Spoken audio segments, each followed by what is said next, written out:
দেখুন, মন্দির হবে এটা খুবই ভালো কথা, কিন্তু শুধু কেন মন্দির হবে? তারা যদি সত্যি সেকুলার হয় তাহলে মসজিদও হওয়া উচিত, তাহলে চার্চও হওয়া উচিত। কেন শুধু মন্দির হবে?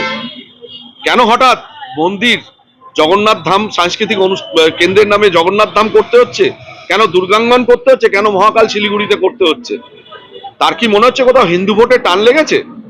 যদি তাই হয়, তাহলে এই যে বাংলাদেশের দীপু দাস মারা গেছে, কই তাদের তো একটা টুইটও দেখা যাচ্ছে না যে কেন হিন্দুদের হত্যা করা হচ্ছে, কেন সেকুলারিজম বিষয়টা থাকা সত্ত্বেও, ধর্মনিরপেক্ষ থাকা সত্ত্বেও ধর্মাচরণ করতে গিয়ে মানুষকে বারবার বাধা পেতে হবে, কেন দুর্গাপূজা করতে গিয়ে নিউ টাউনে কোর্টের সম্মুখীন হতে হবে। 2024 এবং 2025 আমরা সনাতনী দুর্গাপুজো করতে পারিনি। আর এই যে দুর্গাঙ্গন তৈরি হচ্ছে, এটা সম্পূর্ণ রাজনৈতিক পরিকল্পনা এবং রাজনৈতিক অভিলাষার জন্য এই পরিকল্পনা করা হয়েছে।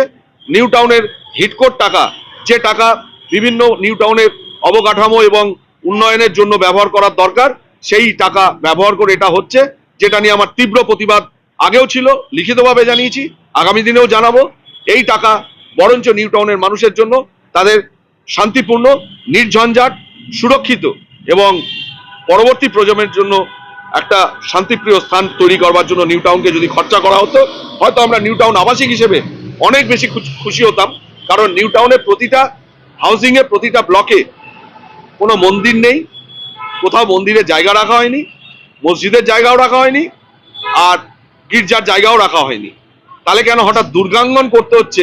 একটা কস্টলিয়েস্ট ল্যান্ড, যেটাকে কমার্শিয়াল ভাবে ইউজ করার জন্য রাখা হয়েছিল, সেই 100 কোটি টাকার জমিটাকে দুর্গাঙ্গন হিসেবে ব্যবহার করার জন্য রাতারাতি পরিবর্তন করা হচ্ছে নিউ টাউন বাস স্ট্যান্ডের অপোজিটে।